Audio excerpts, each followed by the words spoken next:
वासुदेवाय हरये परमात्मने प्रणतक्लेश विनाश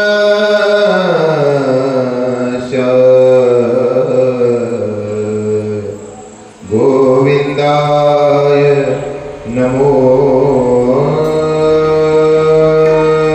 नमः।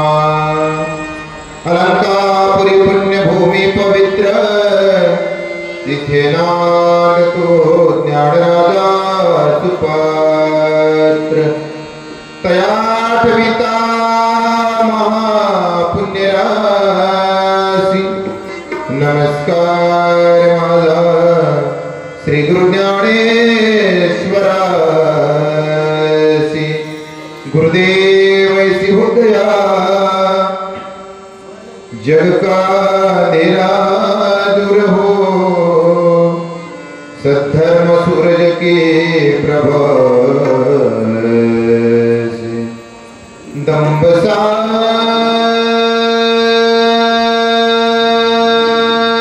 सारे चूर हो अध्यात्म विज्ञान के सहयोग से सब हो सुखी सहयोग समता से सृष्टि करे हम स्वर्ग से सतनाथ महाराज की जय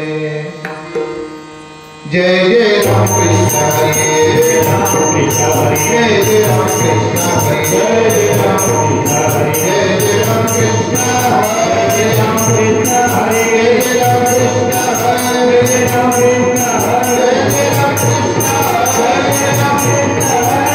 हरे जय राम कृष्ण हरे जय राम कृष्ण हरे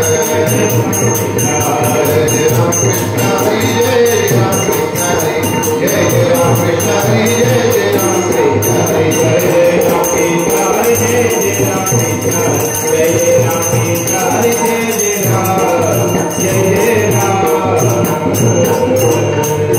रूप पाहतालोचनी सुख झाले हो झाले रूप पाहतालोचनी सुख झाले हो झाले वा विठ्ठल भगवान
सदा संत सेवेत सदा संत सेवेत वृत्ती घडू दे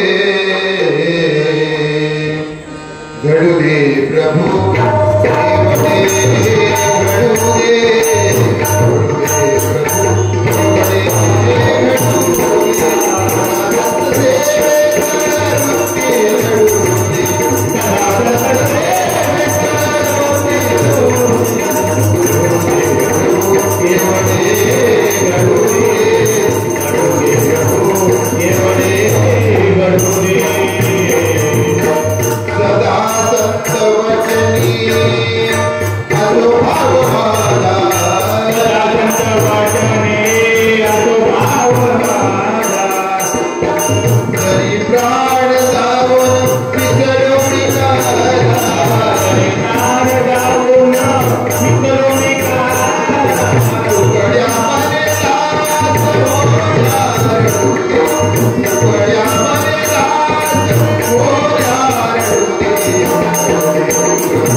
प्रस्तुत प्रसंगी कीर्तन रूपी सेवेशी निवडलेला अभंग मानवतेचे महापुजारी वंदनीय राष्ट्रसंत श्री तुकडोजी महाराज यांच्या अभंग गाथेतील असून अभंगाचं फक्त पहिलं उच्चारण घेतलं. सदा संत वचनी असो भाव माझा, जरी प्राण जावण विसरो मी काजा. तुकड्या मने दास होण्या रडू दे, घडू दे प्रभू एवढे की घडू दे. कीर्तनाचा फार सोपा अर्थ आहे. या कीर्तनाच्या अभंगात घेतलेला जो भावार्थ आहे हा पण फार सोपा आहे. वंदनीय राष्ट्रसंत तुकडोजी महाराज तुम्हाला आम्हाला या अभंगाच्या माध्यमातून जागृत करतात आणि सांगतात की गडे हो, तुम्ही आम्ही कशासाठी रडतोय? तुमचं आमचं रोजचं रडणं कशासाठी? आम्ही आमच्या गरजा पूर्ण कर असं भगवंताला म्हणण्यासाठी रडतोय. आमच्याकडे जे काही शेत असेल त्याच्यात वाढ कशी होईल त्याच्यासाठी आमचं रडणं आहे. आमच्या घरातल्या गरजा, लहान टीव्ही असेल तर मोठा कधी होईल त्याच्यासाठी रडणं आहे. आमच्या अंगावरचे कपडे जे असतील ते आणखी चांगले कशी मिळतील त्याच्यासाठी रडणं आहे. आमच्या लेकरांचे लग्न झाले पाहिजे देवा त्याच्यासाठी आमचं रडणं आहे. घरी एक बंगला असेल, एक मजली असेल घर, त्याच्यावर स्लॅब कधी पडतो आणि दुसरा मजला कधी चढतो याच्यासाठी तुमचं आमचं रडणं आहे. संत कशासाठी रडले? संतात आणि माणसात तो फरक आहे की माणसं स्वतःच्या गरजासाठी रडले आणि संत तुम्हाला आम्हाला दुरुस्त करण्यासाठी भगवंताजवळ रडले. आणि ज्या दिवशी तुमचं आमचं रडणं आमच्या गावासाठी असेल, समाजासाठी असेल, देशासाठी असेल, संस्कृतीसाठी असेल, धर्मासाठी असेल रडणं, त्या दिवशी समजून घ्या की जीवनाचा पेपर माझा सुंदर सुटला. मानवाचा जन्म भगवंताने दिला, कशासाठी दिला? स्वतःच्या घराच्या नियोजनासाठी तर दिलाच आहे, पण याच्यानंतर माझी काहीतरी जबाबदारी आहे ती माझ्या गावासाठी आणि माझ्या देशासाठी सुद्धा आवश्यक आहे. ती जबाबदारीचं भान करून देण्यासाठी संतांचे अवतार झाले. आणि म्हणून वंदनीय राष्ट्रसंत सांगतात, वंदनीय राष्ट्रसंतही रडले. कशासाठी? आम्ही कशासाठी रडलो? आमचा सत्कार झाला पाहिजे, आमच्याकडे हार पडले पाहिजे, आम्हाला लोकांनी चांगलं म्हटलं पाहिजे याच्यासाठी आम्ही रडलो. आम्हाला मान मिळाला पाहिजे याच्यासाठी आम्ही रडलो. राष्ट्रसंत रडले, इतरही संत रडले. कशासाठी रडले? दास होण्यासाठी रडले. तुकड्या म्हणे दास होण्या रडू दे. मला जर भगवंत करायचं असेल तर एवढं लहान कर, एवढं लहान कर की माझ्या लहानपणाचं स्वरूप एवढं माझ्यासाठी लहान असलं पाहिजे. मी जगासाठी काम करत असन पण माझं हृदय हे लहान असलं पाहिजे. माझ्यात अहंकार यायला नको, त्यासाठी मला लहान कर. आणि ते लहान होण्यासाठी संतांनी आयुष्याची संध्याकाळ केली आणि ते लहानपण तुम्हाला मला मिळावं त्यासाठी स्वतःची संध्याकाळ करून तुम्हाला आम्हाला जर अभंगाचा अर्थ समजला तर मला असं वाटेल हतेडी खुर्दहून, हतेडी उजरुकून निघालेली ही वारी सद्गुरु गजानन महाराजांच्या संत नगरीत पोहोचणार आहे. तोपर्यंत हे ज्ञान आम्हाला प्राप्त व्हावं, आमची वारी सफल होत जाईल. नमो विठ्ठला राधया पांडुरंगा, नमो रुक्मिणी माऊली ज्ञानरंगा, नमो पुंडलिका, नमो चंद्रभागा, नमस्कार माझा रुक्मिणी पांडुरंगा. पांडुरंगा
बाबाजी सद्गुरुदास तुका. नमो सद्गुरु ज्ञानदीपा प्रकाशा, नमो आद्य रूपानंता परेशा, नमो मंगला मंगलद्वैत्यहारी, नमो त्वकृपा पूर्णदोषा निवारी. तुझे रूप ते पाहू दे विश्वव्यापी, तुझे पाहुले सेवुदे ग्रामरूपे तुझे ज्ञान सर्वांतरी संचरू दे तुझा सत्य आनंद लोके भरू दे खरे नाम निष्काम ही ग्राम सेवा जट सर्व भावे करु स्वर्ग गावा कळो हे बळ देहकारी पडू दे घडू दे प्रभू एवढे घडू दे रंगाणा हो रंगणी देवा या होया कीर्तनी आम्ही भोळे भोळे जन करू मिळोनी स्मरण रंगाणा हो रंगणी देवा या कीर्तने विठ्ठला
जगत्याला परमात्म्याची दृश्य रूपाची शक्ती सद्गुरु गजानन महाराजांच्या या दरबारात हतेडी बुजुर्ग ते संत नगरी शेगाव पायदलवारी दिंडी गुरुदेव सेवा मंडळ तथा सर्व हरिभक्त परायण वारकरी मंडळ गुरुदेव सेवा मंडळ दोन्ही दूध आणि साखर दूध शर्करा हा योग दोघांच्याही सहकार्याने सर्व गावकऱ्यांच्या सहकार्याने दरवर्षीप्रमाणे 15 वर्षाच्या वर या वारीला झाले आणि सद्गुरु गजानन महाराजांची ही वारी सतत अतिड बुजुर्ग येथील सगळे भाविक भक्त करतात. दिवसभराचा पैदल चालण्याचा थकवा शेतात काम केल्यावर चेहऱ्यावर दिसतो, पण वारीत चालल्यावर चेहरा कधी थकलेला दिसत नाही. त्याच्यावर तेज आहे, त्याच्यावर कुठेतरी चेतना आहे, कारण संतांसाठी चालणं आहे. आम्ही आमच्या घरच्यांसाठी चालतो, हे संतांसाठी चालणं आहे. आणि म्हणून दिवसभर चालणं झालं, थकवाही आहे, सगळंच आहे. आणि लक्षात ठेवा, शेवटचा जीव जाईपर्यंत त्याचं काम करता आलं, शेवटचा श्वास असेपर्यंत, कारण त्याच्या भरोशावर सगळं आहे. त्याच्या भरोशा मेरा जीवन तेरे हवाले प्रभु इसे पग पग तू मेरा जीवन तेरे हवाले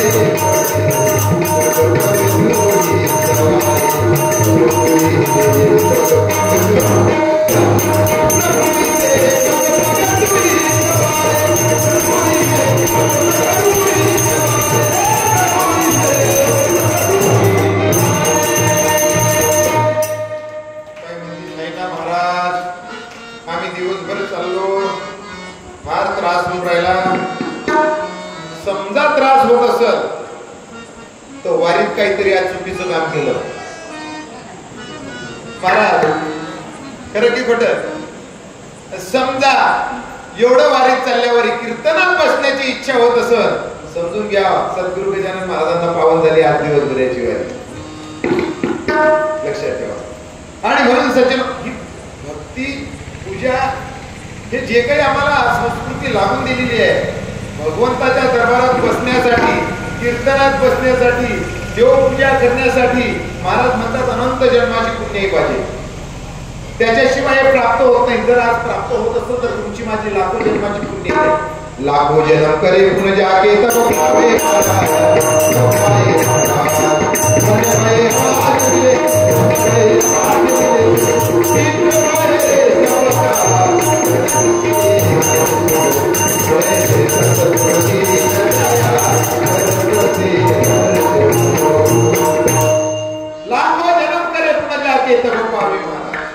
लाखो जन्माचं ज्याचं पुण्य आहे त्याला सद्गुरु गजानन महाराज भेटतात, महाराज बोलतात. आणि तुमची माझी पुण्य आहे, सर्व काही भेटलं. असं आहे, शेवटी शरीर आहे, शरीराला विसावाची आवश्यकता आहे. कुठंतरी थकवा तर नक्कीच येणार आहे. पण तसं तुम्ही शेतात इतक्या किलोमीटर चालून पहा, संध्याकाळी जेवणाची इच्छा होत नाही, डोळे बंद केल्याबरोबर झोप लागते. पण आज आपल्या वारीतली जे जितकं किलोमीटर चालणं आहे, हे जे चालणं आहे ते वेगळं आहे. ते भगवंतासाठी चालणं आहे, लक्षात ठेवा, संतांसाठी चालणं आहे. आणि ते सगळं प्राप्त होणं, मी सांगितलं ना की खूप पहिल्या जन्माचं भाग्य पाहिजे, त्याच्याशिवाय हे प्राप्त होत नाही. कीर्तन मी फार कमी वेळ करणार आहे, अजिबात लाडक्या बहिणीची काळजी करायची नाही. कमी वेळ कीर्तन करणार आहे. तुम्ही दिवसभर कीर्तनात आहे. आता काय परत कीर्तनात घेऊन बसून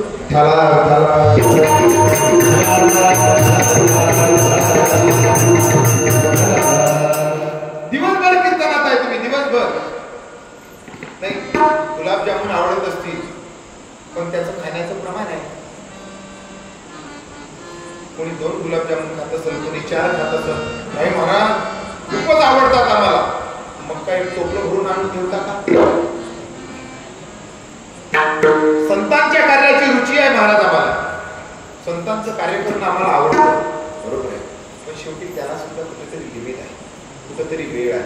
आणि त्याच्यावरही महत्वाचं सांगतो की वारी दिवसभर चालणारा वारकरी, त्याच्या समोर एखाद्या कीर्तनकारानं 4 घंटे कीर्तन करावं, मला असं वाटतं त्या कीर्तनकारालाच अजून कीर्तन समजलं नसावं.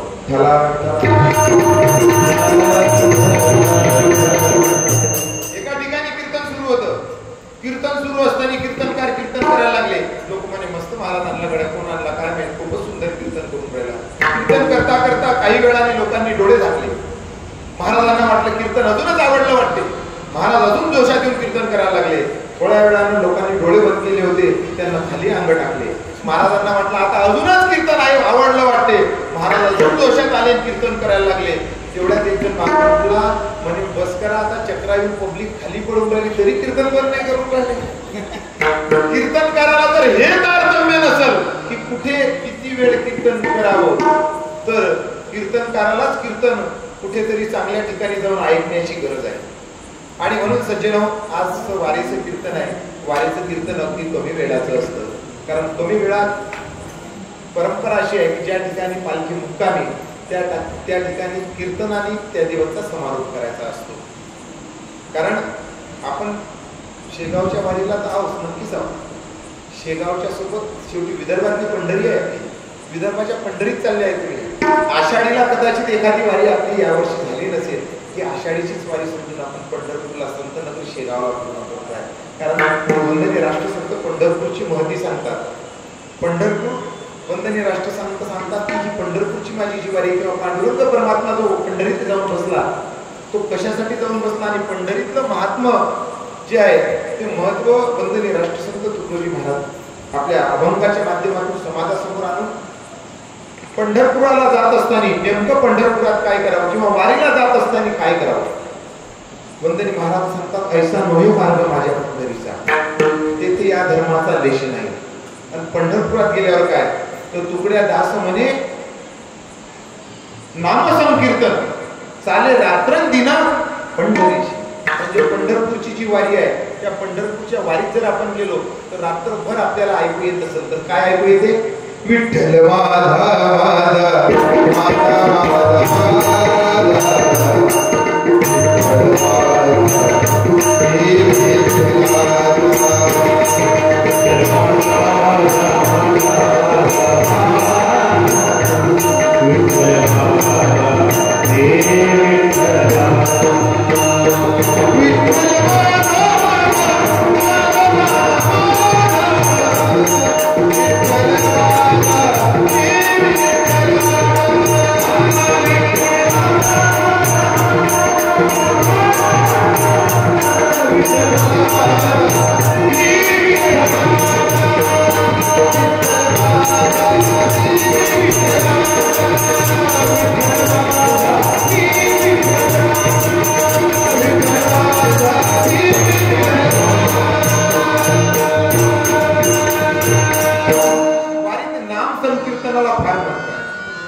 आणि म्हणून नाम संकीर्तन करूनच झोपलं पाहिजे. पण वारीतल्या कीर्तनाला किती वेळ कीर्तन केलं पाहिजे हे फार महत्वाचं आहे. त्यामुळे काळजी नसावी. अगदी किती वेळ करणार आहे नाम संकीर्तन, किती वेळ असावं. एका महाराजांकडे काही शिष्य होते.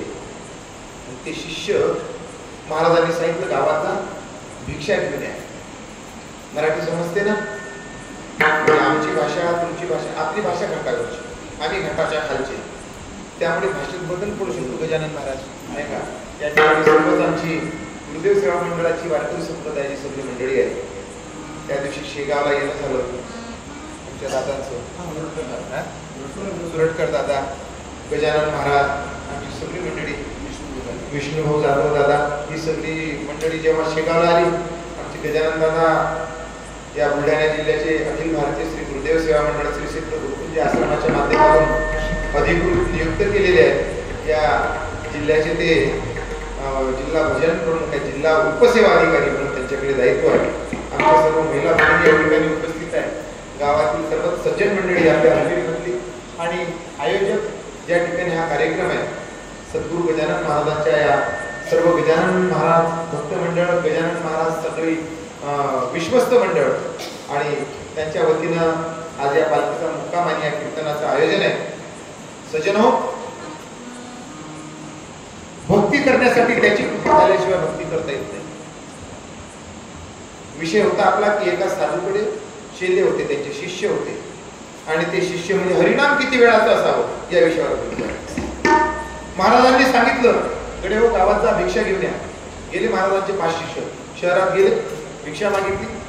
काही लोक 10-10 मिनिटांना आले, एक शिष्य 2 तासांना आला. महाराज म्हणे, अरे एवढा उशीर का लागला? म्हणे एका ठिकाणी गेलो, एक माणूस बिमार पडलेला होता. मग तुम्हीच तर सांगितलं बिमार व्यक्ती समोर जर नाम संकीर्तन केलं तर तो लवकर बरा होतो. बरं, मग तर त्यामुळे मी त्या ठिकाणी 1000 वेळा श्रीराम जय राम जय जय राम नाम संकीर्तन केलं, त्याला बरं वाटलं. बरं, परत दुसऱ्या दिवशी शिष्य गेले. आता शिष्याचे मार्ग बदलला होता, जो या भागात गेला होता त्याला या भागात पाठवलं. सर्वांची वेगळी वेगळी दिशा केली महाराजांनी. दुसऱ्या दिवशी परत सगळे शिष्य आले. एक शिष्य मागे राहिला, अरे बाबा इतका उशिरा कसा आला? तुला काय इतका उशीर लागला? महाराज, आज मी ज्या भागात गेलो त्या भागात तो कालचा माणूस बिमार होता, तिथे मी 500 वेळा श्रीराम जय राम जय जय रामचा जप केला, आता त्याला बरं वाटलं. तिसऱ्या दिवशी परत अडकून पटकून शिष्य भाग बदलले. एक शिष्य गेला, सर्वात पहिले या तिघांच्याही आधी वापस आला. महाराज म्हणे, अरे बाबा इतक्या लवकर कसा काय तू परत आला? बाकीची कुठे अटकले? म्हणजे काय माहिती. सगळेजण आले थोड्या वेळात. महाराजांनी विचारलं, अरे कशी काय तुम्ही उशीर झाला? आणि महाराज, आम्ही थोडं लांब गेलो होतो त्यामुळे उशीर लागला. त्याला विचारलं, तू कुठे गेला होता? म्हणजे मी जवळच गेलतो, पण कालचा जो पेशंट होता त्या पेशंटजवळ मी बसलो. आणि मग काय केलं, पुन्हा श्रीराम जयराम जय जयरामचा जप केला नाही का? केला. म्हणजे महाराज, पण तुम्हीच सांगितलेलं आहे हृदयापासून जर केला तर 1 वेळचाही भरपूर आहे. 1 वेळचा 1000 वेळा केला, 500 वेळा केला, त्याच्यापेक्षा मनापासून करा, एकदाच करा, त्याच्या हृदयापर्यंत पोहोचला पाहिजे. आणि म्हणून नाम संकीर्तन करत असताना किती वेळ करायचं, त्यापेक्षा नाम संकीर्तन करत असताना मला त्याच्या जवळ किती लवकर जाता येईल, त्या नाम संकीर्तनाशी जुळता कधी. नाही तर इथं बसलो आणि विचार करत असताना, आता माझ्या लाडक्या बहिणी आहेत, आमची भाऊ काही घरी असतील, इथं बसल्या बसल्या विचार करत असतील, त्यांचे बाबा घरी आले असतील, काय माहिती जेवण घेतलं की नाही, बरोबर झाकून ठेवलेलं होतं, घेतलं की नाही. इथं बसल्यानंतर आम्ही तो विचार करत असू, आम्हाला 1000 वेळा नाम संकीर्तन करावं लागेल. पण इथं बसल्यावर आता घर विसरायचं. ज्याच्या कामाने निघालो आहे ना, तो मालक सोबत आहे, तो पाहिजे ना घरचं काय करायचं आहे. ज्या मालकाच्या दरबारात बसलो आहे, ज्या मालकाच्या मोठ्या दरबारात जायचं आहे, त्याच मालकाचा हाही दरबार आहे, सद्गुरू गजानन महाराजांचाच दरबार आहे, त्या मालकाच्या दरबारात जायचं आहे. म्हणतात ना, ज्याचं खावं मीठ त्याच्याशी राहावं नीट. सध्या मीठ कोणाचं खातो आहे? सद्गुरू गजानन महाराजांचं पालखीतलं वारीतलं मीठ खातो आहे. त्यामुळे त्याचंच काम करायचं. त्याचं काम करत असताना घरही सुरक्षित राहील आणि वारी सुद्धा यशस्वी झाल्याशिवाय राहणार नाही. त्या वारी करण्यासाठी आपण सज्जनो, भक्ती करण्यासाठी भगवंतही आपल्या मागे असतो, पण आपल्याला लक्षात आलं पाहिजे. कारण कोणालाही घडत नाही, लक्षात ठेवा. अनेकांनी म्हणजे बुजुर्ग किंवा परिसरातल्या अनेक लोकांनी ठरवलं असतं वारी करायची. काय करावं, येता आलं असतं, पण घरी कामाची एवढी यादी आहे की आम्हाला येता नाही आलं. तुम्हाला येता नाही आलं नाही, सद्गुरू गजानन महाराजांनी या वारीत तुमचं नावच लिहिलं नव्हतं म्हणून तुम्हाला येता नाही आलं. आणि जी मंडळी आली आहे, तुमचं नाव गजानन रावनं नाही लिहिलं, किंवा इतर कोणी नाही लिहिलं, ते नाव सद्गुरू गजानन महाराजांनी लिहिलं होतं की या वर्षी माझ्या वारीत ही सगळी मंडळी गेली. हे नाव त्यांनी दिलेलं आहे, कारण त्याच्या आज्ञेशिवाय झाडाचं पान हलत नाही. तुम्ही आम्ही हतुली बुजुर्ग मधून हलू इतक्या दूर आलो कसे? आलं का लक्षात? म्हणतात ना, प्रतापी हिले तो रजा आहे तेरी. झाडाचं पान त्याच्या आज्ञेशिवाय हलत नाही. तुमचे पाय इथपर्यंत येण्यासाठी जे आले ते त्याची कृपा होती. त्यानं ठरवलं होतं की तुम्हाला याच लागेल याशिवाय, म्हणून आले. आणि सज्जनो, म्हणून ही जी वारी आहे ती वारी करत असताना त्याची कृपा झाल्याशिवाय नाही. आणि ती कृपा झाल्यावर समजून घेणं फार महत्वाचं आहे. ती कृपा झाल्यावर ती कृपा समजून घेणं की नाही. गजानन महाराजांना तिथे गेल्यावर नक्की साकडं घाला की महाराज धन्यवाद, तुम्ही आमचं नाव या वर्षी वारीत नव्हतं. धन्यवाद त्याच्या आधी सद्गुरू गजानन महाराजांना. पण लोक जेव्हा ती समज जेव्हा येत नाही तेव्हा भगवंत जरी आपल्या मागे आला तरी आम्ही ओळखू शकत नाही. आणि म्हणून भगवंताची भक्ती किंवा त्याची पूजा करणं हे काही सोपं नाही आहे. एक बाप गेला पंढरपूरला. पंढरपूरला जाता जाता पोराला सांगितलं, अरे बाळा मी पंढरपूरला चाललो. बरं बाबा, मग आपल्या घरची देवपूजा उद्यापासून तू करायची, मी चाललो वारीला. या पद्धतीने देवपूजा केली नव्हती. बाप जन्मात कधी देवपूजा केली नाही. बाप सांगून गेला की उद्यापासून पूजा तुला करायची. काय करावं का? बापासमोर होतो म्हटलं, निघाले तिचे बाबा वारीसाठी. गेला हा देवघरासमोर बसला. कारण पूजा कधी करायची वेळ आली नाही, करण्याची इच्छाही नव्हती. देवासमोर बसला. देवाला म्हणे, मग आता आजपासून तुम्ही आपल्या ताब्यात आहे नाही. आपला बाप तर गेला म्हणे वारीला, तुम्ही आजपासून आमच्या ताब्यात आहे नाही. बरं बरं, आता तुला आंघोळ करायची आहे नाही. बरं बरं, आज अशी आंघोळ घालतो म्हणे. बाप जन्मात कधी तुम्हाला म्हणे अशी आंघोळ. कोणाला म्हणे? देवाला. उचलले सगळे देव देवाऱ्यातून. एक बकेट आणली, त्या बकेटीत टाकले सगळे देव. आज आंघोळ म्हणे तुम्हाला त्या गंगाळात नाही, सांदी पात्रात नाही. आज आंघोळ तुम्हाला मोकळ्या विहिरीत आमच्या दरवाज्यात अंगणातल्या. घेऊन गेला ना बकेट, त्याला बांधला दोर. बकेट सोडली विहिरीत. बकेटीला देत होता, खालून ओढत होता, सोडत होता, झोके देत होता. बडकेट होती प्लॅस्टिकची, ती काही उडत नव्हती. शेवटी जोरात झटका दिला. जसा झटका दिला 2-3 देव विहिरीत बाहेर ओढले. देव मोजले तरी 3 देव त्याच्यात विहिरीत पडले. आणले, लाल कपड्यात बांधले, देवाऱ्यात ठेवून दिले. आई म्हणे, बाळा झाली का पूजा? तो म्हणे, आई आता आंघोळीचं काम नाही. 2-3 देवांना आत्महत्या केल्या आपल्या विहिरीत, त्यांना सुतक पडलं. आता 13 दिवस आंघोळीचं काम नाही. तोपर्यंत बाबा पंढरपूरहून घरी पोचतात. झाले ना 12-13 दिवस. सुखाचे दिवस लवकर जात असतात. सुखाचे दिवस लवकर जात नसतात. पटकन गेले त्याचे 13 दिवस. त्याला माहित पडलं उद्या बाबा येणार आणि आपल्याला आंघोळीसाठी आता विहिरीत डुबवणार. जसं आपण देवाला बोलवलं, बाबा आपला हिशोब जोडणार, आता जोडतोड करणार. घाबरला. सकाळी उठला, पहाटच निघाला. जेव्हा माणसावर संकट येतो आणि सुरक्षित जर एखाद्या ठिकाणी लपायचं असलं, एक जागा प्रत्येकाच्या जीवनात एवढी सुरक्षित आहे, एवढी सुरक्षित आहे, त्याच्या सुरक्षित जागा कोणतीच नाही. आणि त्याच्या इतका पावनचार मान सन्मान कुठंच नाही. सासरवाडी. निघाले भाऊसाहेब सासरवाडीला. माहित आहे सासरवाडीला गेले की पावनचार बी या जवाई बा या गरम पाणी पाय धुवायला आणि रोजचा पावनचार तिथं बसायला भेटून लपायला भेटत चांगलं. गेले भाऊसाहेब सासरवाडी. सकाळचाच टाईम. सासूबाई सळा टाकत होत्या. सासूबाईंना पाहिलं म्हणजे दिसून तर जवाईच राहिले. जवाई बा तुम्ही एवढ्या सकाळी सगळं बरं आहे ना? हो हो हो बरं आहे सगळं. आता बाई बरं आहे. मामी बरं आहे सगळं. या या चहा घ्या. आम्हाला चहा नाही, पहिले मंजन द्या. सासू म्हणे हातावर निराश होती कुठून आलेला दिसून राहिला. बरोबर तर आहे ना सगळं घरचं? हो हो घरचं सगळं बरोबर आहे. बरोबर घ्या मंजन केलं. भाऊसाहेबांनी चहा घेतला. सासूबाई म्हणजे बरं झाले जवळ तुम्ही देवासारखे आमच्या घरी आले. म्हणजे काय झालं? तुमचे सासरे बा आजच वारीला गेले. आमच्या घरची पूजा माणसं करतात. आता तुम्ही आले तर आमच्या घरची पूजा करा. माणूस सगळ्या ठिकाणी नजरे करू शकतो. सासरवाडीत काही जरी येत नसलं तरी म्हणावं लागते मला येते. भाऊसाहेब म्हणे मी पूजा करतो. पण काही साधी पूजा करत नाही. मला खूप सामान लागतं. याला असं म्हटलं तर सासूबाई घाबरतीने म्हणते राहू दे बाबा आम्हीच करतो आमची पूजा. सासूबाई पुण्या वर्षा होत्या. सासूबाई म्हणे तू फक्त यादी दे काय पाहिजे तर पण पूजा तर तुलाच करायची.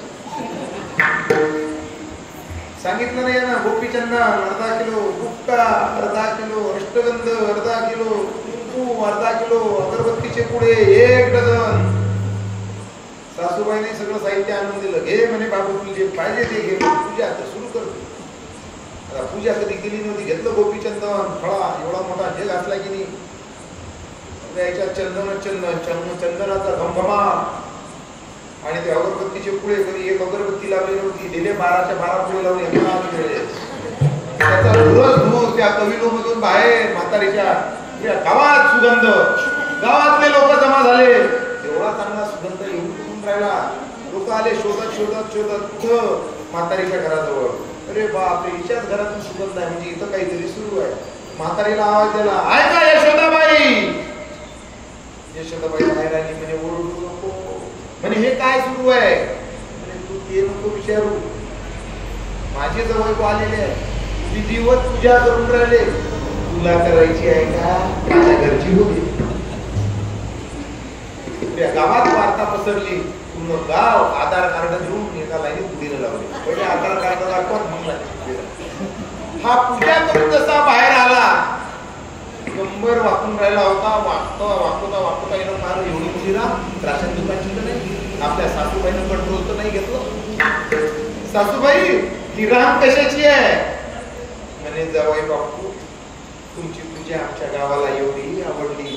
हे सगळ्यांचं म्हणणं आलं की आमच्याही घरी अशीच पूजा करा.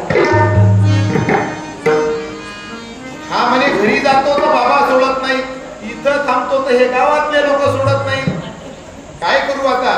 निघाला ना धावत निघाला. एका विहिरीवर जाऊन उभा राहिला. म्हणे देवा काय लागला तू माझ्या माघारे. आता मी जीव देतो. जे मला करायचं नाही तेच करायला लावून राहिला. मला ज्याची आवड नाही तेच करायला लावून राहिला. आता मी जीव देतो याच्यावर उभं राहून. विहिरीच्या काठावर उभा राहिला. उडी मारणार तेवढ्यात एक म्हातारी आली. काठी टेकवत बाळा जीव देऊ नको. आत्महत्या करणं पा कशाचीच कमी नाही मला. 70 एकर शेती आहे रे बाळा. लेकरू बाळ नाही काहीच नाही. मी तुला दत्तक घेते. तो म्हणे तू दत्तक घेतलं तर तुझ्या काय शेतातलं काम करू का. काहीच करायचं काम नाही. फक्त मी तुला दत्तक घेते. काहीच करू नको दिवसभर. फक्त एक टाइमची पूजा करत झाली.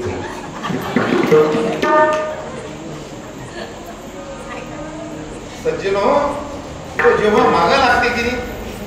तो जेव्हा मागा लागते आपल्या तेव्हा नक्की समजून घ्यावं की नक्कीच आम्ही त्याच्या इतके जवळचे असावं. इतक्या जवळचे असावं की राम राम आमच्यावर तो तेच काम करायला देऊन राहिला. तेच काम करायला देऊन राहिला.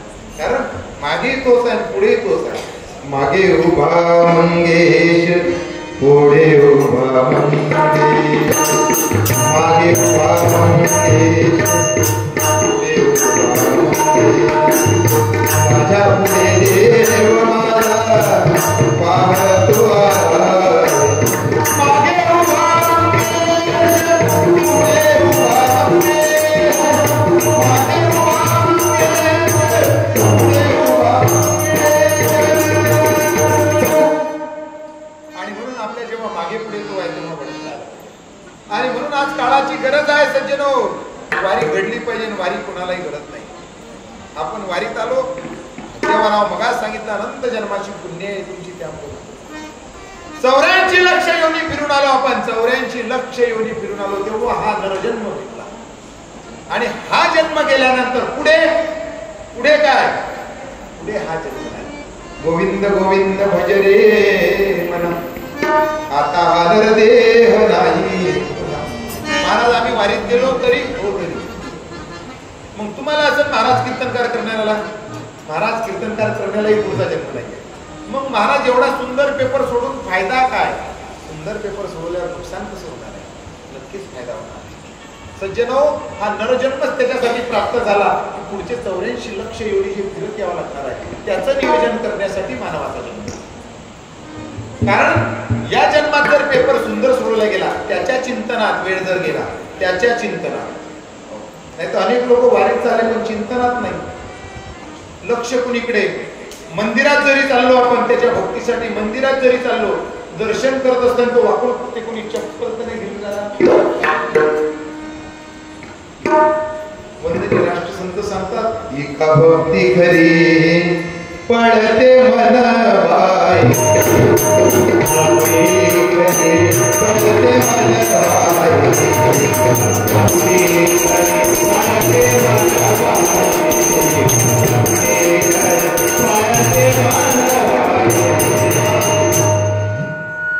देह देवापुढे, लक्ष जोड्याकडे. सज्जन हो, एका जणाने तर देवदर्शनाला गेला, हात जोडून उभा होता. एक चोर आला, त्याच्या गळ्यात, भक्ताच्या गळ्यात त्यानं सोन्याची चेन अटकवलेली होती. भाला घेतला, छातीत मारला, तरी जीव जात नव्हता. चोर घाबरला. चोर म्हणे, तुझ्या छातीत भाला टाकला तरी जीव का जात नाही? तो म्हणे, जीव का इथं आहे का? आजच 800 रुपयाचा जोडा आणला, जो मंदिराच्या बाहेर ठेवला, त्याच्यात जीवन. कसं करतात सज्जन हो? कसं करतात. आणि म्हणून भक्ती जी आहे, भक्ती महाराज म्हणतात, भक्ती भक्ती क्या करते हो, भक्ती में भी धोखा है, बिना आचरण भक्ती पावे. सज्जन हो, भक्ती करत असताना या भक्तीमध्ये मी महाराज म्हणतात अनेक धोके आहेत. संत ओळखता आले पाहिजे, संत ओळखता आले पाहिजे. कारण संतांची भाषाच आम्हाला समजली नाही, म्हणून आम्ही करत राहिलो. संतांची भाषा, ज्या दिवशी संतांची भाषा समजून जाईल, आमचा पेपर सुंदर होईल. तुम्ही महाराज संतांची भाषा आम्हाला माहित नाही, समजून नाही राहिली का? नाही, तुम्हाला आम्हाला मी सुद्धा त्याच्यात आहे. ज्या दिवशी खरी भाषा समजून जाईल, जर भाषा समजली तर आमचा पेपर सुंदर सोडण्यासाठी आम्हाला मदत होईल. एका दवाखान्यात एक पेशंट गेला, डॉक्टरला सांगितलं, डॉक्टर आईचं पोट फार दुखतोय, औषध द्या. संत तुमचे आमचे डॉक्टर आहेत, आमच्या नियोजनाचे डॉक्टर आहेत, ते लक्षात ठेवा, पण भाषा समजली पाहिजे. सांगितलं, आई बिमार आहे, औषधी द्या. डॉक्टरने एक औषधीची शिशी घेतली. हे घे म्हणे बाबा, ते औषध घे, तुझ्या आईला 3 वेळा खळखळ चांगलं हलवून हे औषध, सकाळ दुपार संध्याकाळ. आला घरी, आईला म्हणे, औषध घे. आई उठली, 2 झाकण तोंडात टाकले. नातू मुलगा उभा होता, मुलाला म्हणे, पकड रे आजीचे हात. त्याने पकडले पाय, खळखळ उभी हलवली. ती म्हणे, अशी कशी औषध आहे? म्हणे, डॉक्टरनं सांगितलं की औषधी खळखळ हलवून पाजायची. झाली दुपारची औषधी चिटक, हे घे. म्हातारी उठली, डबल 2 झाकण, पकड रे हात. त्याने पकडले पाय, डबल म्हातारी हलवली. म्हातारी म्हणे, बाबू औषध घ्यायच्या पहिलेच चांगली होती, हे हलू तुम्ही म्हातारीला तर म्हणे काय घेता का? नाही, डॉक्टरना सांगितला, बरोबर आहे.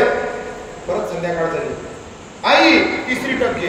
3री टक तोंडात टाकली, पकड. परत तोच कार्यक्रम दुपारचा, हलवली आई, हलवली. म्हातारीने डोळेच पांढरे केले. जसे डोळे पांढरे केले, धावतच गेला डॉक्टर. हो डॉक्टर, कशी औषध दिली? आईने डोळे पांढरे केले. नाही, औषध तर खूप चांगली होती, तुम्ही औषधीची शिशी, औषध चांगली खळखळ म्हातारीला दिली नाही का? म्हणे, म्हातारी हलवायची होती की औषध हलवायची होती? हे तुम्ही काय हलवलं? म्हणे, म्हातारी म्हणे, काय जीव घेता का? संतांचं तसंच झालं. संतांनी आमच्याकडे जे तत्वज्ञान दिलं, तो अभंग आम्हाला समजून घेता आला पाहिजे. संतांनी दिलेला मार्ग आम्हाला समजून घेता आला पाहिजे. तर औषध जरी चांगली असली तरी जीव गेल्याशिवाय राहणार नाही.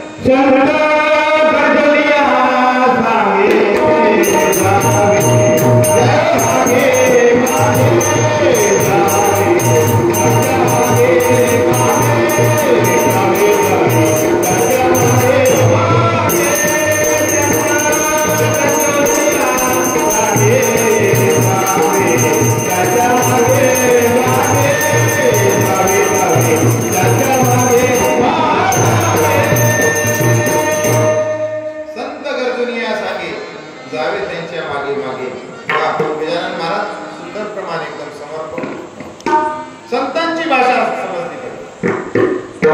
संत गरजुनिया सांगे जावे त्यांच्या, चने लोखंडाचे खावे तरीच ब्रह्मानंद पावे. लोखंडाचे चने ज्याने खाल्ले त्याला ब्रह्मानंद प्राप्त झाल्याशिवाय राहत नाही. महाराज तुम्ही म्हणता लोखंडाचे चने कसे असतात? लोखंडाचे चने म्हणजे वाईट विचार जवळ नाही येऊ देणे, म्हणजे लोखंडाचे चने खाणे. वाईट संगतीतून जाणे, पण स्वतःचे चांगले विचार कायम ठेवणे म्हणजे लोखंडाचे चणे खाणे. आणि म्हणून संतांचे उपकार आहे, अनंत उपकार आहे संतांचे, विसरता येत नाही.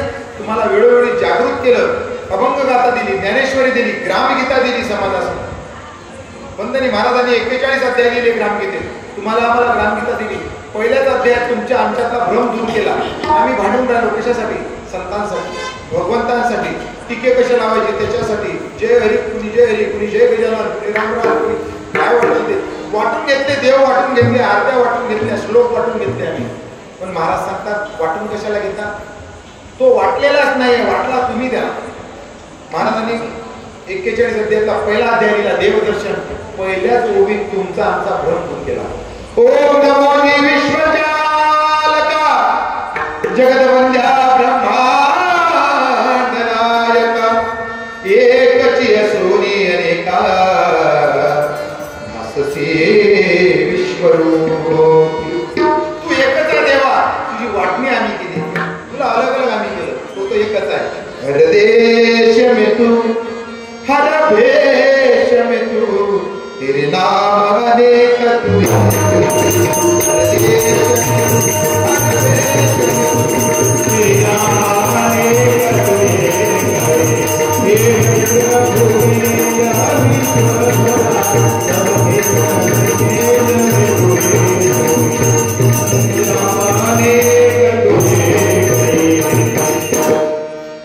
तेरी रंगभूमी है विश्वभरा, सब खेल में मेल में सगळ्या ठिकाणी तोच आहे, त्याला आम्ही फक्त वाटतो.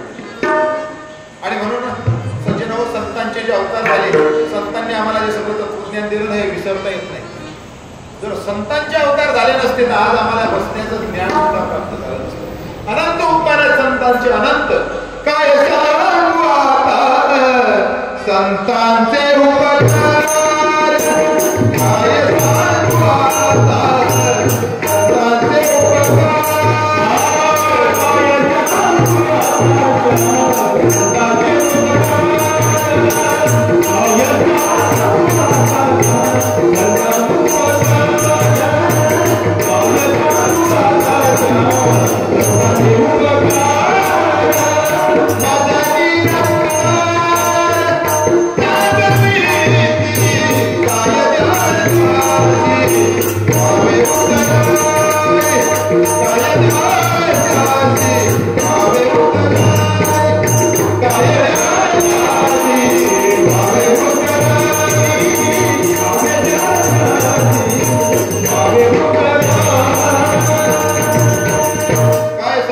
संतांचे उपकार. निरंतर जागविण्याचं काम संतांनी केलं. सज्जन हो, कीर्तनात बसणं, वारीत येणं काही सोपं नाही आहे. मगापासून मी तेच सांगतो आणि तेच प्रमाणात घेऊन तुम्हाला कुठेतरी तुमची जाणीव करून देतो आहे की तुम्ही किती भाग्यवान आहे. कधीच कीर्तनात न जाणारा माणूस, कधीच कीर्तनात नाही. पण जेव्हा कीर्तन सुरू व्हायचं होतं तेव्हा कीर्तनाची परंपरा आहे की खाली घोंगडी टाकत असतात. घोंगडी टाकायची पद्धत आहे. माहित आहे की नाही घोंगडी कोण टाकतात? घोंगडी टाकण्याची पद्धती आहे. कारण कीर्तनकार जेव्हा एवढा तास कीर्तन विज्ञानाचं उत्तर सांगतो, विज्ञानाचं अध्यात्मातलं नंतर सांगतो, त्यावेळेस कीर्तनकाराला चक्रा येऊ नये. या घोंगडीला लहान लहान पॉइंट आहेत. ते पॉइंट तळपायाला अॅक्युपंक्चर करतात आणि तेव्हा रक्तक्रिया जी आहे शरीरातली ती कीर्तनकाराची व्यवस्थित होते आणि त्याला चक्कर येत नाही. हे झालं विज्ञानाचं कारण. आता सांगतो आध्यात्मिक कारण. घोंगडी जर कीर्तनकाराच्या पायाखाली असली तर कीर्तन करताना कीर्तनकाराला दोष लागत नाही. त्याच्यासाठी घोंगडीची निर्मिती झाली. आणि म्हणून सज्जनो, ज्या काही आपल्या परंपरा आहेत त्या परंपरेला अध्यात्म आणि विज्ञान दोघांची सांगड आहे. दोघांची सांगड आहे. आणि म्हणून कीर्तन सुरू करायचं होतं आणि घोंगडी पाहिजे. असं कीर्तन होतं, शेतात कीर्तन होतं असं बाहेर गावाच्या. घोंगडी आणा म्हणे. शेतात एक म्हातारा झोपलेला होता. लोक गेले त्याच्याकडे, बाबा तुमच्याकडची घोंगडी द्या, आम्ही घोंगडी विसरलो, कीर्तन करायचं आहे. आणली घोंगडी, घोंगडी टाकली खाली. म्हातारा म्हणे मी कधीच कीर्तनाला जात नाही, इथं बसलो, थंडी एवढी वाजून राहिली की आता माझ्याकडे हव्या नाही चाललं. त्यापेक्षा एक काम करतो, लोकांच्या मधात जातो, कमीत कमी हवा लागणार नाही, गारवा, गरमीत बसतो, कीर्तन झालं की घोंगडी घेऊन येतो. बरोबर थंडीच्या वेळेस मधात बसत असतात, म्हणजे थंडी वाजली नाही पाहिजे म्हणून. तोही मधात येऊन बसला, मागं खांब होता, त्या खांबाला डोकं टेकवलं, डोकं टेकून बसला. चांगला जेवण करून आला होता, तुमच्यासारखा, तुमच्या विचारात बारीक डोळे लागून राहिले, तसाच तो होता. त्याचे डोळे लागायला लागले. कीर्तनकाराच्या लक्षात आलं, मी उभं राहून कीर्तन करून राहिलो, हे झोपून राहिले, हे काही बरोबर नाही. कीर्तनकार झोपून नाही देत ते लोकांना. कीर्तनकारानं त्या बाबाला आवाज दिला, तो घोंगडीवाला होता, असा टेकून त्याला म्हणे, झोपले का? तो काळातून उठला झोपीतून. त्याला वाटलं पहिल्यांदाच कीर्तनात आलो, झोपलो. म्हटलं गावातले लोक म्हणतील काय माणूस आहे, पहिल्यांदाच आला कीर्तनात. हा काय म्हणे, चालू द्या तुमचं. म्हणजे काही लोकांचं असं असते, चोरी जरी केली, काही चुकी जरी झाली तरी चुकी लोकांना माहित नाही पडली पाहिजे. चालू द्या तुमचं. म्हणजे बाबा मी झोपलो नाही, 10 मिनिटं झाले, परत त्याचे डोळे लागले. महाराज म्हणे, झोपले का? हा परत काळातून उठला, चालू द्या तुमचं. कीर्तन करेपर्यंत कीर्तनकारानं काही याला झोपू दिलं नाही, आणि याचं सुरू तेच सुरू होतं, चालू द्या तुमचं. शेवटी कीर्तन झालं, बाबाजीने घोंगडी उचलली, घरी गेले. घरी गेल्यावर बाबाजी झोपले. झोपल्यावर रात्री 2 वाजता चोर आले बाबाजीच्या घरी. चोर आल्यावर चोराला पडीला हात लावला. या म्हाताऱ्याला असं वाटलं मी कीर्तनातच बसलेला आहे, डोळे बंद होते, झोप लागली होती, असं वाटलं कीर्तनात बसलेला आहे. आणि कीर्तनकाराने म्हटलं झोपले का? हा जोरा झोपीत ओसरला, चालू द्या तुमचं. चोर म्हणे जागी आहे बाबाजी. 2 तासानं आले परत चोर. म्हणे आता नक्की म्हातारा, आता वाजले 4, आता म्हातारा साखर झोपेत आहे. परत आले, साखरेला हात लावला. म्हाताऱ्याला वाटलं कीर्तनकारानं विचारलं, बाबाजी जोरात ओरडले, चालू द्या तुमचं. चोर म्हणे आजपर्यंत चोऱ्या केल्या, इतका जागी राहणारा माणूस पहिल्यांदा कोण? त्याला काय माहित होतं, तू एक दिवस लेखा कीर्तनात गेला, फक्त तुझा पाठीला करणारा तू घेऊन आला सोबत, आणि म्हणून त्याचं काम 1 दिवस करा फक्त. महाराज सांगतात, मेरा 1 दिन का काम ईमानदारी से करके बताओ, सारी जिंदगी सवर दूंगा म्हणतात, सारी जिंदगी. आणि म्हणून त्याचं 1 दिवसात इमानदारीचं काम करा. सज्जनो, हनुमंतांनी प्रभू श्री रामचंद्राचं काम केलं. कुठलाच करार नव्हता, कुठलाच करार नाही. देवा तुमचं काम करतो, मला काय देसाल? हनुमंतरायाने विचारलं. फक्त इमानदारीने सेवा केली. प्रभू श्री रामचंद्राने एवढं मोठं बक्षीस दिलं, एवढं मोठं बक्षीस दिलं. रामचंद्राचं, प्रभू रामचंद्राचं मंदिर शोधावं लागतं. हनुमंताचं मंदिर जिथं गाव, तिथं हनुमंताचं मंदिर आहे. एकही गाव असं नाही की जिथं हनुमंताचं मंदिर नाही. इमानदारीनं काम करा. हिशोब नका ठरवू की तुमचं आम्ही काम केलं तर आम्हाला काय देसाल. तो बरोबर मजुरी देतो, एवढं लक्षात ठेवा. जेवढ्या इमानदारीनं काम करता. आणि कीर्तनरूपी सेवेसाठी जो अभंग घेतला होता त्याची परत एकदा आठवण करून देतो. तुकड्या म्हणे दास होण्या रडू दे. सज्जनो, दास बनून राहा, तो तुमच्या पाठीशी उभा राहील. आमची भांडणं कशासाठी आणि अयोध्येतले भांडणं कशासाठी? प्रभू श्री रामचंद्राच्या दरबारातले भांडणं कशासाठी? मला नाही पाहिजे त्याच्यासाठी. आमची घरातले 2 भावाचे भांडणं कशासाठी? मला पाहिजे त्याच्यासाठी. 2 भाऊ भेटून राहिले, पण कुठं? कोर्टावर. आणि हे 2 भाऊ भेटून राहिले कुठे? जंगलात. कशासाठी? दादा हे मला नाही पाहिजे, तो म्हणते ते मलाही नाही पाहिजे, राजपाट तूच सांभाळ, मला नको आहे. ते मोठा भाऊ म्हणतो नाही नाही, ते तुलाच सांभाळावं लागेल, मला नको आहे. माहिती आहे ना प्रसंग रामकथेतला? ज्या दिवशी आमचे 2 भाऊ कोर्टात भेटणं बंद होती, त्या दिवशी आमची वारी सफल होऊन जाईल. या वारीत प्रत्येकाने गजानन महाराजांना एक साखर घालायचं आहे.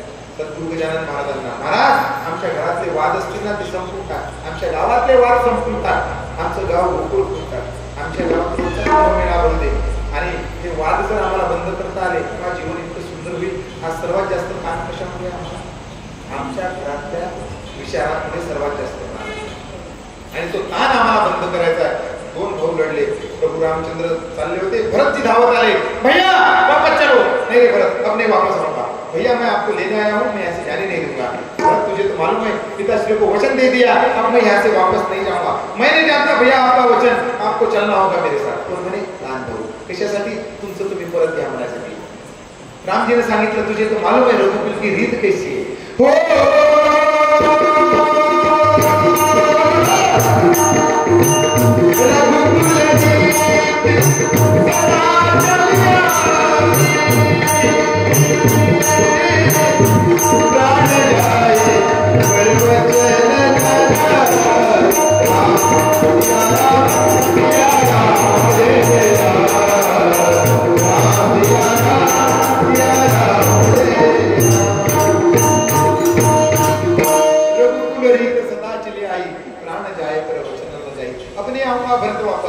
है भैया आप वापस नहीं आते, दे दो आपकी खड़ाव निकाल दी. घेतल्या ना दोन्ही चरण पादुका काढून घेतल्या. कुठे ठेवल्या? भरताना खिशात नाही ठेवल्या. कुठे ठेवल्या? मोठ्या भावाच्या चरण पादुका, आमच्या भावाच्या चरण पादुकाच्या रस्त्यात दिसू द्या. आम्ही काय डोकं टेकवतो नाही, डोकं नाही टेकवत, पायानं फेकतो. ते म्हणतात महाराज आमचा भाऊ त्या लायकीचा आहे. अरे तू भरत तर म्हणून पहा, एक दिवस कोण आपल्याला पहिले भरत बनायची तयारी ठेवा. कुठे ठेवल्या भरताने? सर्वे अखियों में पानी, राम भक्त राम की निशानी, राम भक्त चला रे राम की निशानी. सर्वे अखियों में पानी, सर्वे अखियों में पानी, राम भक्त चला रे राम की निशानी, राम भक्त चला रे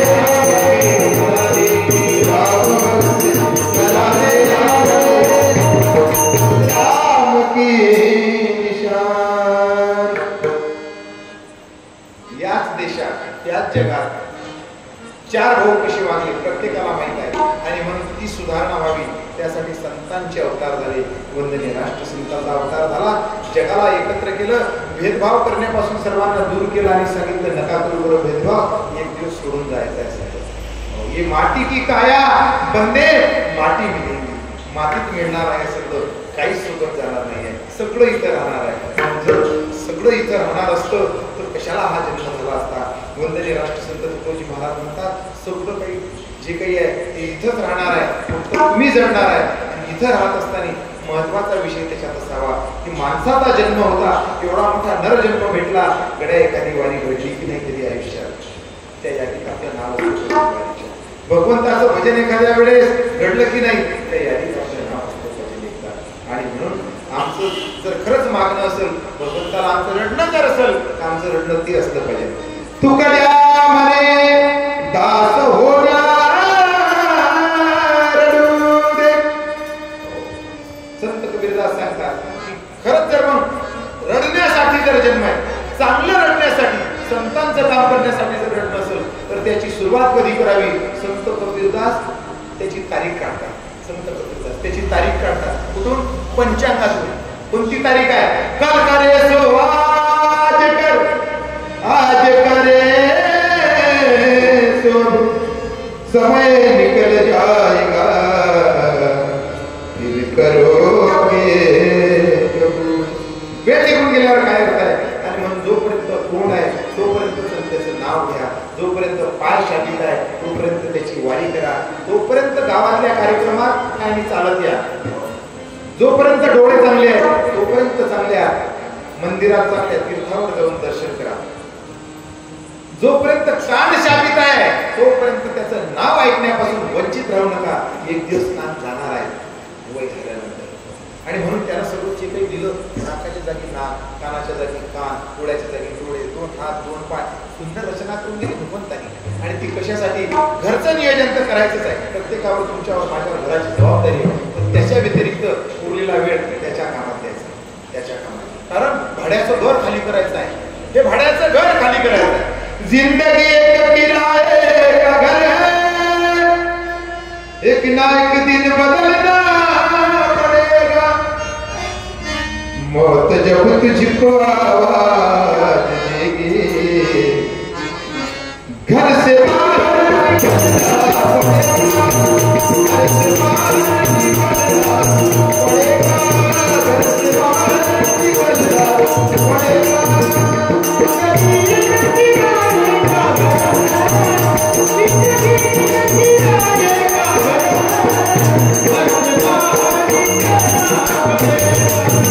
घर से बाहर निकलना पड़ेगा.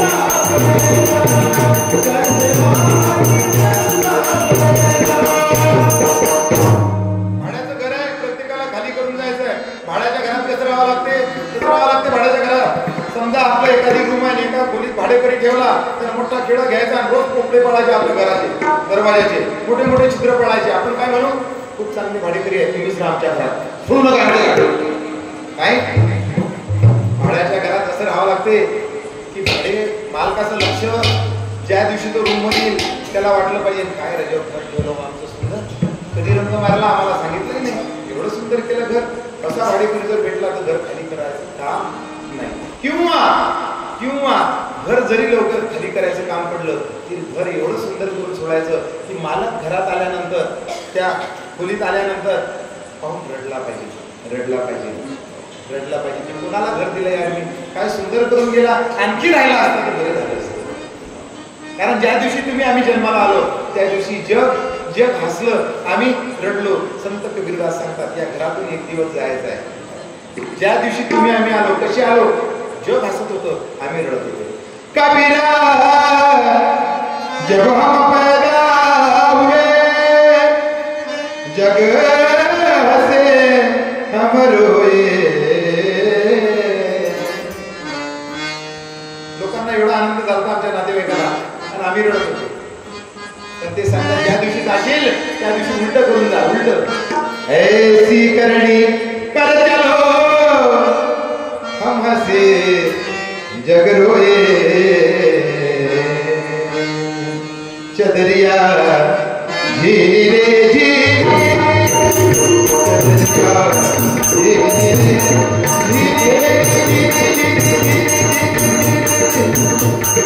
चदरिया झीली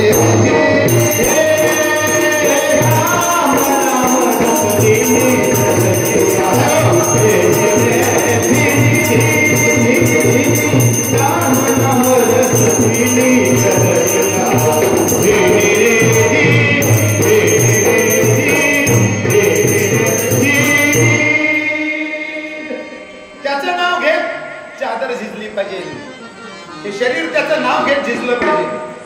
आणि त्यामुळे तुम्हाला काय वाटणार का पाच जाऊ त्यांनी मला रामराम केला तर मी रामराम करीन.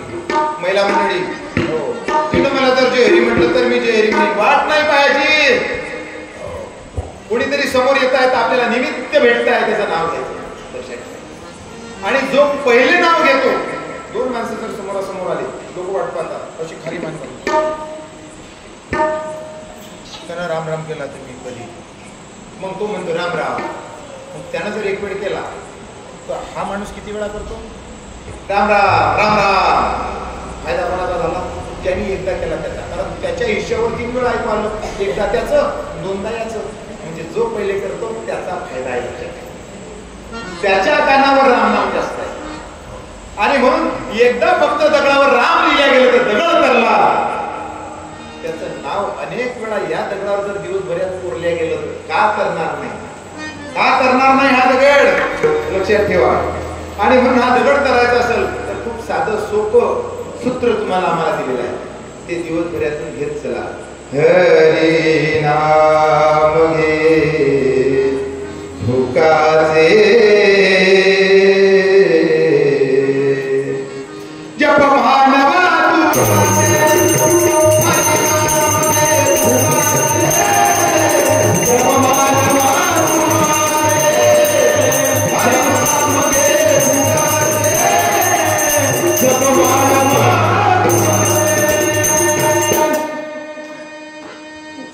गजानन महाराजसाठी एकदा टाळा वाजवता का? एकटाच माणूस 50 लोक भारी आहे, एकटाच माणूस सत्संगत करून राहिला, कारण माहिती एकच आहे. त्यामुळे आमची महाराज मंडळी सत्संगत करू शकत नाही, कारण त्यांनी साथ केली तरी ऐकू येणारच नाही. एकच माणूस, एक मराठा. सज्जन हो, ही गुरुची शक्ती आहे, संतांची कृपा आहे त्यांच्यावर. इतक्या जीवतोडून कीर्तनाला साथ करू. आणि म्हणून तुम्हाला मला एकच सर्वांना या संतांची विनंती आहे, संतांनी तुम्हाला आम्हाला विनंती केली आहे की बाबा रे, जोपर्यंत शरीर चांगलं आहे ना तोपर्यंत आमच्याहीसाठी वेळ द्या, आमच्याहीसाठी वेळ द्या. आणि तो वेळ त्याच्यासाठी जावा. हा सद्गुरू गजानन महाराजांच्या नगरीत आहोत. सद्गुरू गजानन महाराजांची नगरी आहे. सद्गुरू गजानन महाराज म्हणजे काय सोपा अवतार आहे का? कितवा अवतार आहे? सद्गुरू गजानन महाराज या जगातला अवतार कितवा आहे? वंदनीय राष्ट्रसंत तुकडोजी महाराज परिषद देतात सद्गुरू गजानन महाराजांचा. वंदनीय राष्ट्रसंत सांगतात हा 6वा अवतार आहे. सद्गुरू गजानन महाराज हा 6वा अवतार आहे. कसा काय महाराज? याच्या आधीचे 5वे अवतार कोणते? मला नाही माहिती, मी ऐकलं होतं नाही, असं नाही जमा. महाराज जे सांगितलं त्याचा पुरावा द्यावा लागेल ना.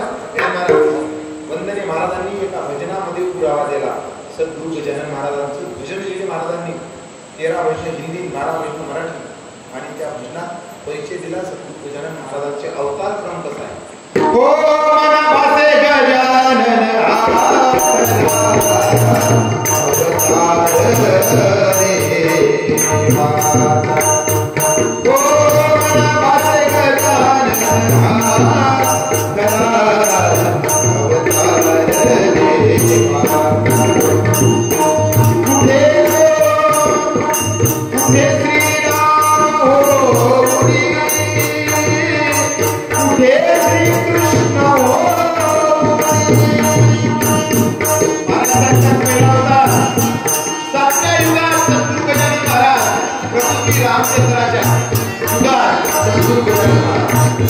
दुसरा अवतार सांगतात 8व्या युगात कुठे श्री कृष्ण होणे. तिसरा अवतार सांगतात कुठे नरसिंह होणे.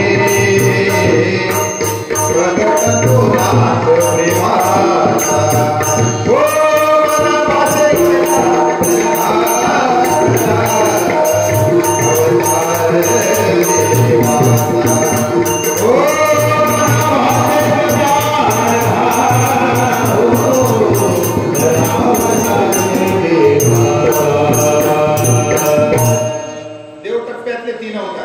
कुठे श्री राम होणे राम अवतार, कुठे श्री कृष्ण होणे कृष्ण अवतार, कुठे नरसिंह होणे नरसिंह अवतार. गजानन महाराजांचे 3 अवतार. आता पुढचे 3 अवतार संत रूपातले सांगतात. कुठे ज्ञानेश गुरु झाला, कुठे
तुम्हाला सर्वांना उदंड व निरोगी आयुष्य सद्गुरू गजानन महाराज प्रगट करो अशी माझ्या वतीने सद्गुरू गजानन महाराजांच्या चरणी विनंती करतो, प्रार्थना करतो, पांडुरंगाच्या चरणी प्रार्थना करतो.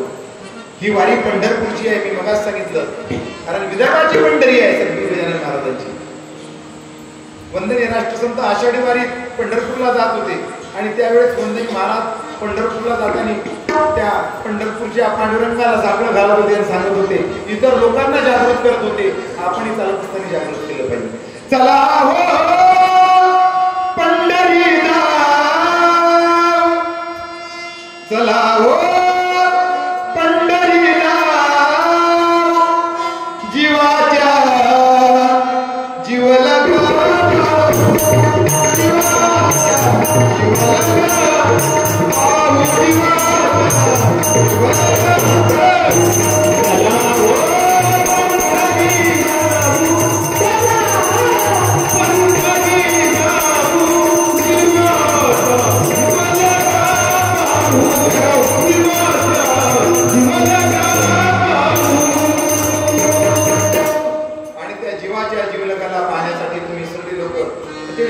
निघालेले आहे. प्रभाच्या दिवशी सकाळी 12 तारखेला तुम्ही त्या ठिकाणी पोहोचणार आहे. 12 तारखेला सकाळून संत नगरी शेगावात राष्ट्रसंत तुकडोजी महाराज आश्रमाच्या वतीने एका ठिकाणी आपल्या सर्वांचं स्वागत होणार आहे. पालखीचं पूजन होणार आहे आणि त्याच्यानंतर आपल्याला सर्व सद्गुरू गजानन महाराजांच्या दरबारात पोहोचायचं आहे. हा तुमचा प्रवास नक्कीच सुखकर हो. आज या ठिकाणी माझ्या आश्रमातली मुलं माझ्या सोबत आहेत. मागेच आपल्या गावची सगळी मंडळी आश्रमाला भेट देऊन गेली आणि त्याच आश्रमातली मंडळी आपल्याला सगळी साथ संगत करताना दिसते आहे. मी मागे आपल्या गावात कीर्तनाला आलो होतो त्यावेळेस सुद्धा सांगितलं होतं की यावर्षीपासून विद्यार्थी आश्रमात असणार आहे. त्यांच्या राहण्याची जेवणाची व्यवस्था आश्रमाच्या वतीने सुरू आहे. शाळाही शिकणं सुरू आहे आणि शाळेच्या व्यतिरिक्त शाळेतून आल्यानंतर हार्मोनियम, तबला, मृदंग, कीर्तन, भजन, प्रवचन हे सगळे विषय या लेकरांना शिकवणं सुरू आहे. तुमच्या सर्वांच्या सहकार्यातून हे सगळं संपूर्ण होत आहे. हे संपन्न होण्यासाठी तुमच्या सर्वांची सुद्धा सद्गुरू गजानन महाराजांना प्रार्थना असावी की आमच्या शेगावच्या आश्रमात जे काही नियोजन सुरू आहे त्या नियोजनाला यश दे आणि नक्कीच तुमची प्रार्थना ही आश्रमासाठी सुद्धा फलदायी असणार आहे. आणि त्यामुळेच आज या ठिकाणी आमच्या गजानन दादांनी आग्रह केला होता, महाराज तुम्हाला कीर्तनाला यायचं आहे. कोणी माणूस म्हणून बया की महाराजला तर उद्याचं गाव जवळ होतं तरी इतका लांब आला कशाला नाही का.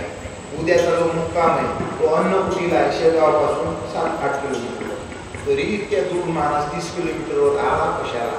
पण काही अधिकारी लोक असतात त्यांचं मन मोडता येत नाही, कारण उद्या संध्याकाळी आर्मीची यवतमाळ जिल्ह्यातली पालखी आश्रमात आहे आणि त्यामुळे मी त्यांच्या नियोजनात असल्यामुळे उद्याच्या कीर्तनाला तिथं येऊ शकलो नसतो शेगावच्या जवळ, म्हणून आज या ठिकाणी यावं लागलं. कीर्तनाला 7:30 वाजता पोचायचा टाईम गजानन दादांनी दिला होता. नेमकी अमरावतीची काही मंडळी त्या ठिकाणी आली आणि त्या ठिकाणी आल्यावर माझा वेळ गेला. वेळ गेल्यावर गाडीत बसलो. महाराज म्हणाले, गजानन महाराज तुम्ही तर 7:30ला येत होती, उशीर कसा झाला. तर काय सांगू की आश्रमात काही लोक आल्यामुळे मला त्यांना सोडून येता आलं नाही, कारण ती मंडळी अशी होती लाभदायक माझ्यासाठी, तुमच्या सगळ्यांच्यासाठी. ती मंडळी आली, त्यांनी सांगितलं महाराज भक्त निवाची एक खोली किती रुपयाला बनवत आहे. म्हटलं 2 लाख रुपयाला. दिवाळीनंतर आमच्याकडून 2 लाख रुपये घेऊन जा, एक खोली आमच्या आईच्या नावाने. आणि त्यामुळे मला उशीर लागला इथं यायला. पण इथं उशीर आल्यावर त्याचं प्रायश्चित्त मी भोगलं. आल्याबरोबर सांगितलं मी कीर्तन करतो, असं करत नाही. म्हटलं कीर्तन झाल्यावर मी असं करतो. पहिले मी ज्या ड्युटीवर आलेलो आहे, ज्या मालकाच्या इकडे माझा आज कोर्टात पुकार आहे सद्गुरू गजानन महाराजांच्या कोर्टात, ते कीर्तन मी माझं आधी करेल, नंतर मी माझं भोजन करेल. कारण माझ्या बहिणी दिवसभर चालून आल्या, माझ्यामुळे अर्धा तास उशिरा झोपतील, ते काही मला सहन होणार नाही, सद्गुरू गजानन महाराजांनाही सहन होणार नाही.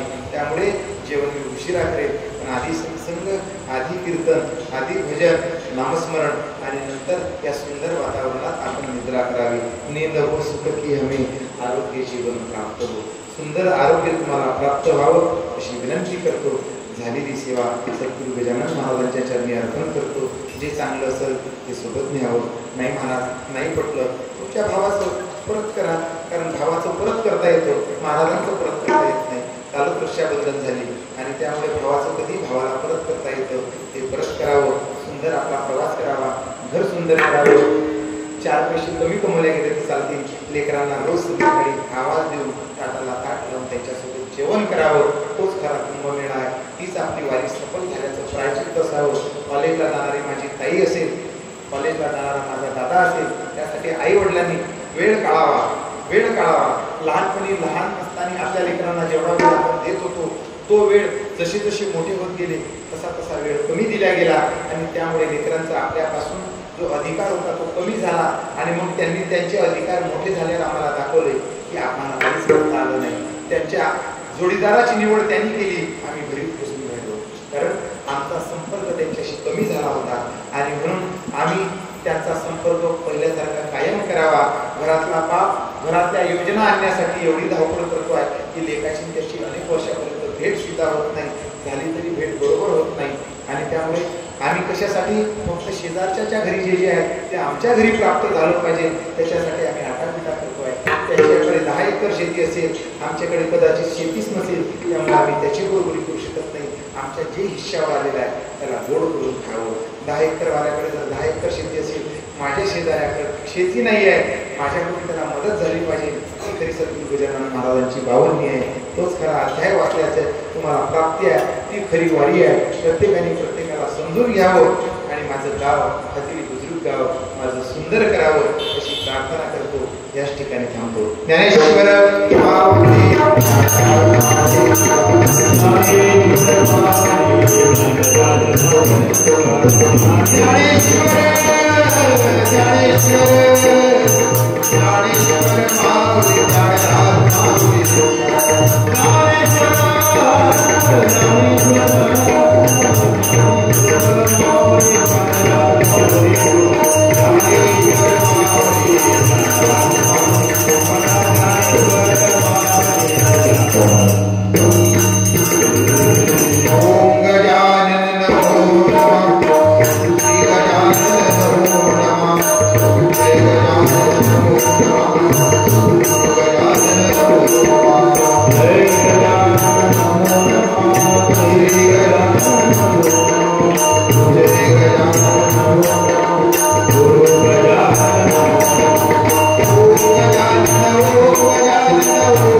आणि हे नियोजन करण्यासाठी संतांचे अवतार झाले ते आपण समजून घ्यावं एवढी विनंती करतो.